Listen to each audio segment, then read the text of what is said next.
Thursday morning to you. I have to put this video camera down in the cup holder, which is kind of an awkward angle, but I think it'll be okay. I'm just driving myself to work here this morning, and I thought I would tell you guys about what's going on in my life right now. I am headed tonight to the Physicians Committee for Responsible Medicine's Nutrition and Medicine Conference, which is Friday and Saturday of this week. So that's pretty exciting. I'm headed out there, and I'll be one of the people there. We usually go out to the White House at one point or another and hold up a big sign. And this time my intention is to kind of get in the front of the group there so I can actually be seen in the photos. So we'll see if that happens or not. So that's what I'm doing this weekend, and hopefully it'll be an awesome time. I was listening to Nelson. I'm not sure what his last name is. I know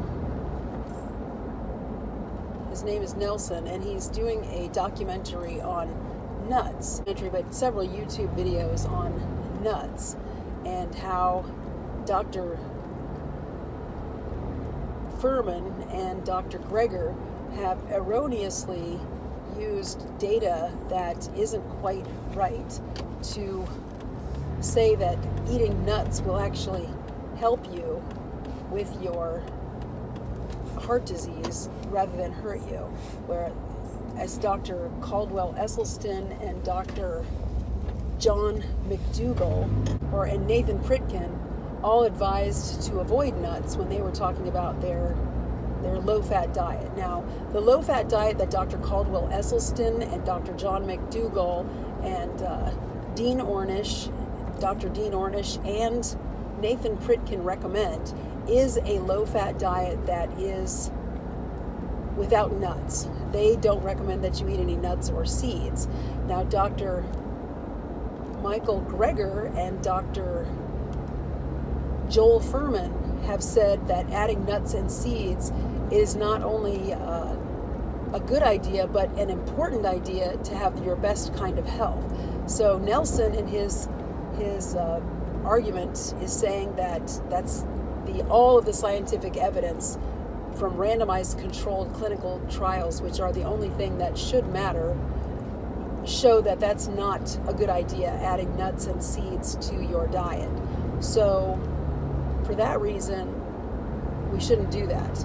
Now, Nelson does have several good points. He makes an excellent argument for why this is true, and I would have to agree. I think Dr.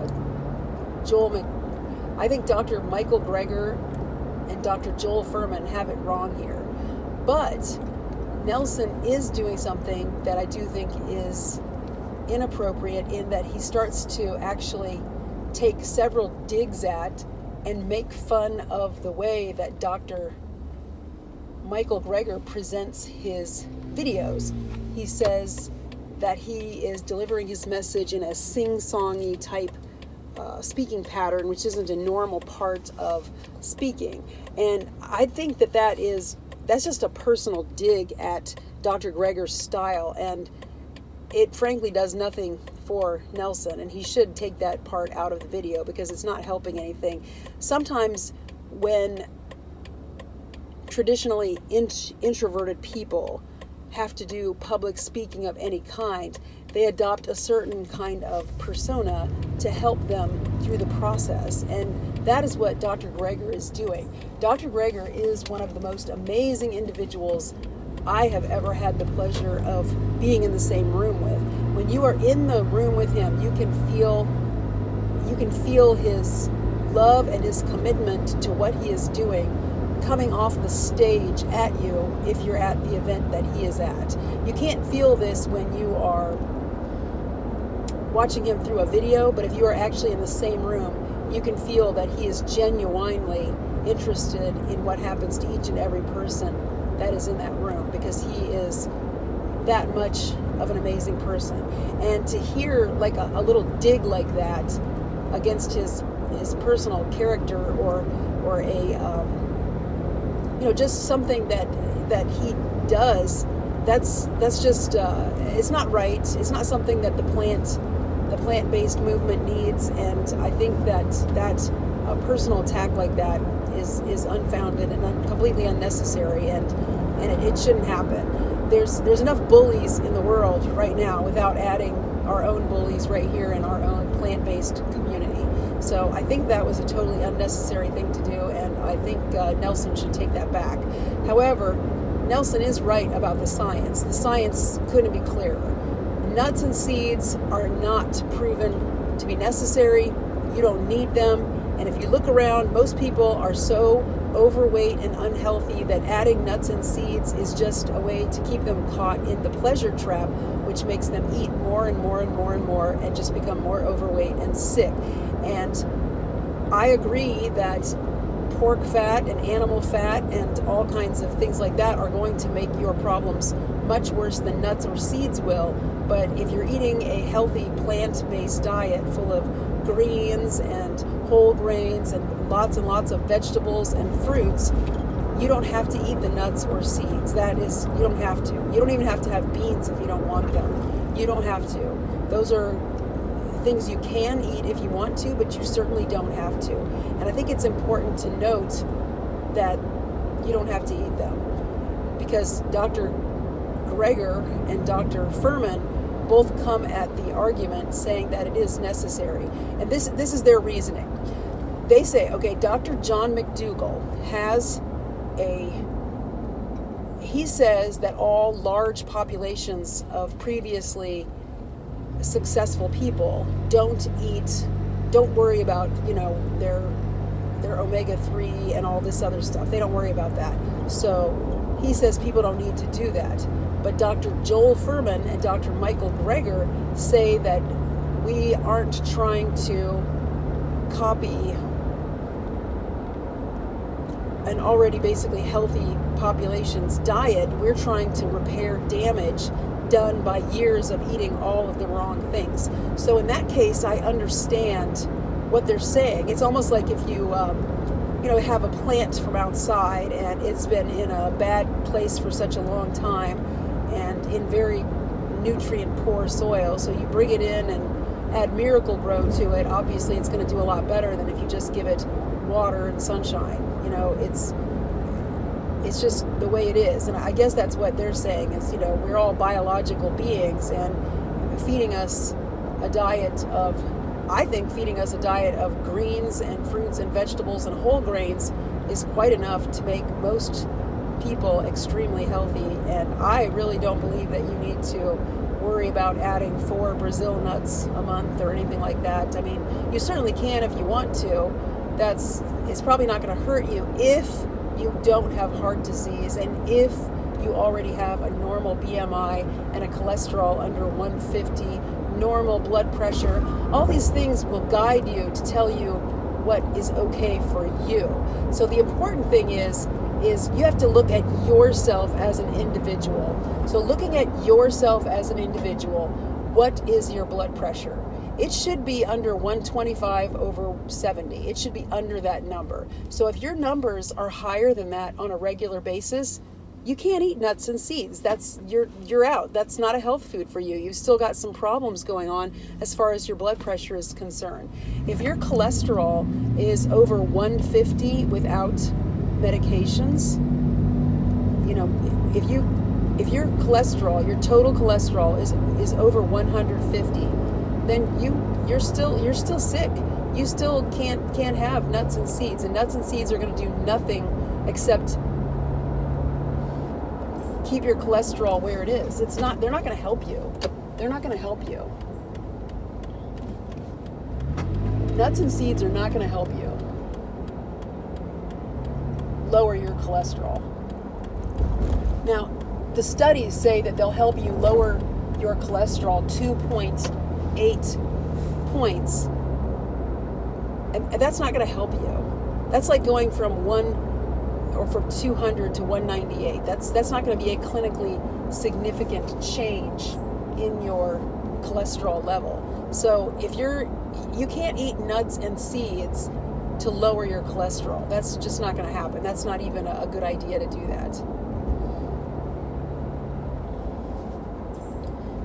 If your BMI is over 23 and you're a woman, that's too high. You have to get that down. So nuts and seeds are out for you.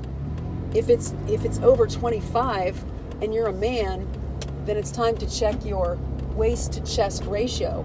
And if your chest is smaller than your waist, then yeah, you're out too. You have to have that under 25. Now, if your chest is bigger than your waist, then you're probably just very muscular, and that's the reason your BMI is high. But if you don't work out a lot and you can't really see your abs at all with a BMI that's over 25, then you're probably just overweight still. So nuts and seeds and nut butters and all those things, that's out for you. That's out for you. You're not even supposed to be thinking about those kind of things. Those are out for you. Those are off the table for you, because all they're doing is adding extra calories and in an extra fat in a form that's going to make you sick. It's not. Is it as bad as eating potato chips? No. Nuts and seeds are obviously a better choice than that.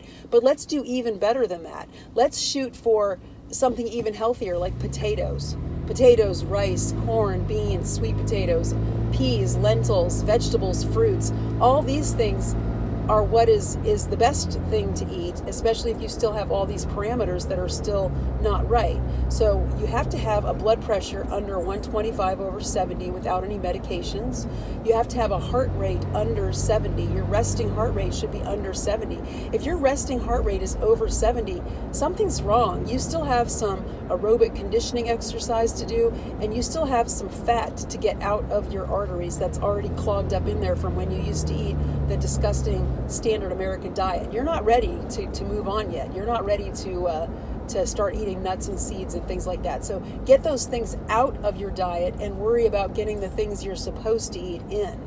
That's what's most important about this. So it comes down to your parameters: your BMI, your heart rate at rest, your blood pressure at rest, your cholesterol. These are very important indicators of your general health. We can look at these things, and your blood glucose. I forgot about that one. Your fasting blood glucose, if it's not under 100, then in the morning when you first wake up, and an A1C that's over 5.6, nuts and seeds are out for you. That's it. You're not supposed to eat those things. You're not supposed to have those until you get those numbers proper. You shouldn't even be worried about this. This isn't your food. Now, in the event all those numbers are exactly where they're supposed to be, and in fact you're having trouble keeping your weight on because you're exercising so much and you have absolutely perfect numbers, then yeah, that's fine. Add some nuts and seeds. They are not going to hurt you, and they will most likely be fine for you. But to recommend that regular folks who have all these parameters still not in the ideal ranges to go ahead and eat nuts and seeds, that's just, it's not something that should be done, because nuts and seeds are not health foods. And by touting them as health foods, we're giving people the wrong message. We're telling them that it's okay to do something that it is really not okay to do. And we may be causing them heart disease, and that's just something that really shouldn't be happening. So that's my 2 cents for today, guys. And I will talk to you again soon. Have a great day.